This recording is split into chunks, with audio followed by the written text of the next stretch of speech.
कहते हैं ना कि जिंदगी कभी कभी वहां से नई शुरुआत करती है जहां इंसान खुद को पूरी तरह हार चुका समझ लेता है। दिल्ली की सर्द रात थी। करोल बाग की सड़कों पर हल्की धुंध तैर रही थी। ठंडी हवा हड्डियों में उतर रही थी। गाड़ियों की हेडलाइट्स दूर से आतीं और धुंध को चीर कर गुजर जातीं। लेकिन एक कोने में, सड़क किनारे, एक पुरानी इमारत की सीढ़ियों पर बैठी थी 27 साल की अनामिका। उसके हाथों में सिर्फ एक छोटा बैग था और दिल में इतना भारीपन कि जैसे पूरी दुनिया उससे छिन गई हो। आंखों से आंसू बह बह कर गालों पर जम चुके थे। वो न तो किसी को फोन कर रही थी, न ही मदद मांग रही थी। बस सामने से गुजरती गाड़ियों को ऐसे देख रही थी जैसे हर हेडलाइट उसके अंधेरे को और गहरा कर रही हो। अनामिका का जन्म लखनऊ के पास एक छोटे से कस्बे में हुआ था। पिता सरकारी दफ्तर में क्लर्क थे और मां एक साधारण गृहिणी।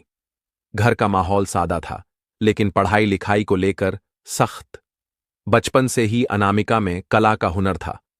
वो कपड़ों को सिलना, रंगना और पुराने कपड़ों से कुछ नया बनाना पसंद करती थी।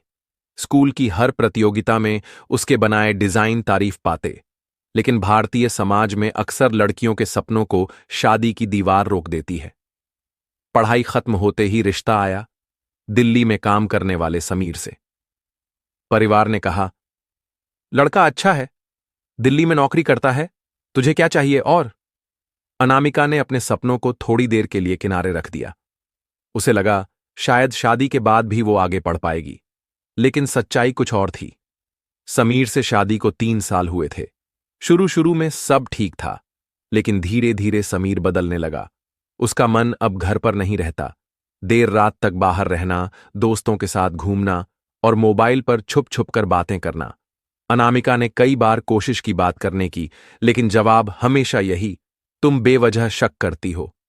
एक दिन अनामिका ने देखा कि समीर किसी और औरत से लगातार चैट कर रहा है। दिल टूट गया, लेकिन उसने फिर भी हिम्मत की और कहा, अगर कोई और है तो साफ कह दो।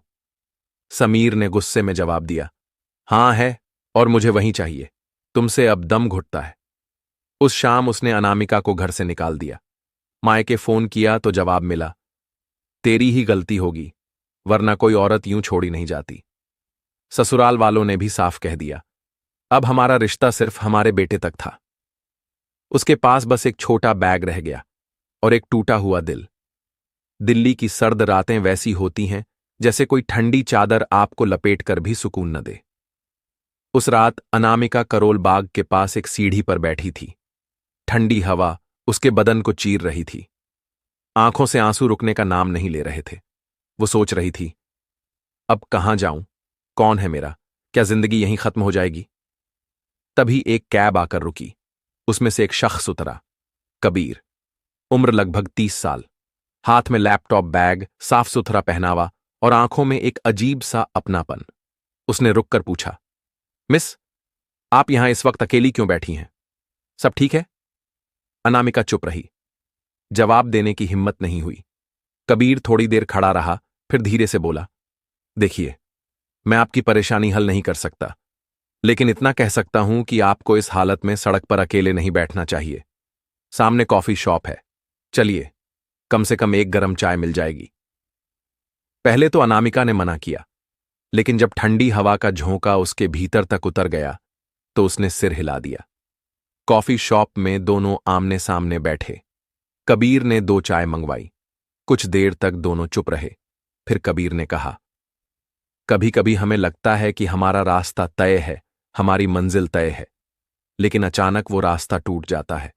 इसका मतलब ये नहीं कि रास्ते खत्म हो गए, बस नए रास्ते तलाशने की हिम्मत चाहिए। अनामिका की आंखें भर आईं। उसने पहली बार किसी को अपना दर्द सुनाया। पति का धोखा, मायके का तिरस्कार, अकेलापन।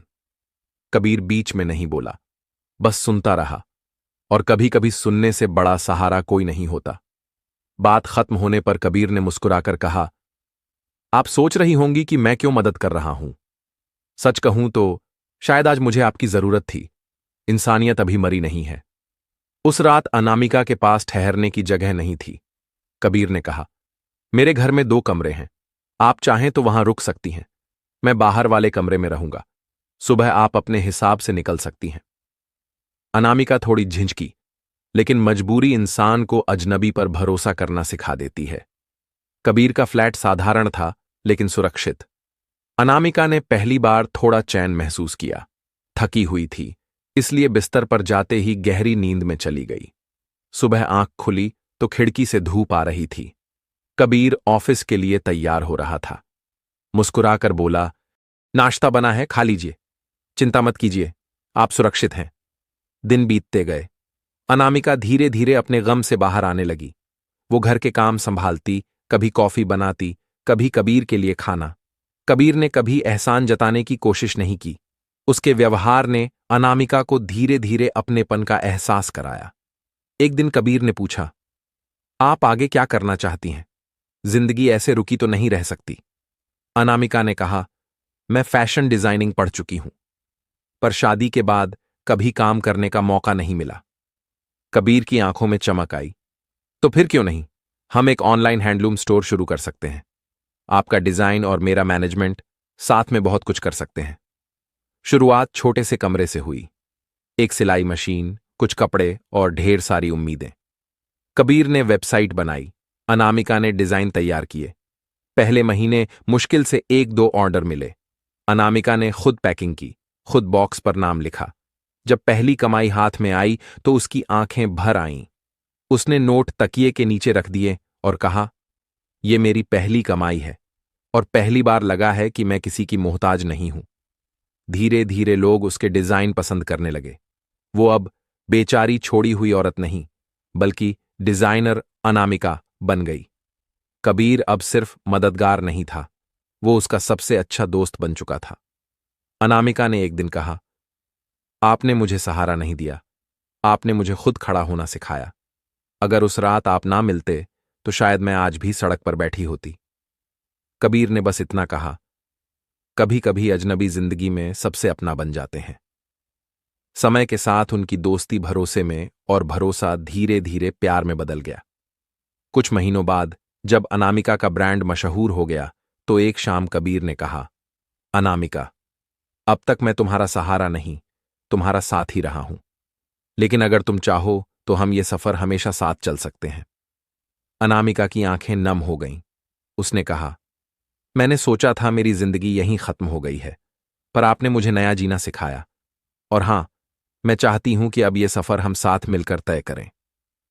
दोनों ने शादी कर ली। वो अनामिका जो कभी सड़क किनारे टूटी हुई बैठी थी, आज अपने सपनों और अपने जीवनसाथी कबीर के साथ एक नई पहचान बन चुकी थी। अब वो सिर्फ डिजाइनर अनामिका नहीं थी, बल्कि अनामिका और कबीर की कहानी थी। उम्मीद, भरोसा और नए जीवन का प्रतीक। दोस्तों, आप बताइए, क्या ये रिश्ता सिर्फ किस्मत का खेल था या दो टूटे हुए लोगों का एक दूसरे को पूरा करना? और क्या सच में किसी अजनबी की मदद पूरी जिंदगी का सफर बन सकती है? अगर ये कहानी आपके दिल को छू गई हो तो वीडियो को लाइक करें, शेयर करें और चैनल राही स्टोरीज को सब्सक्राइब करना ना भूलें। धन्यवाद।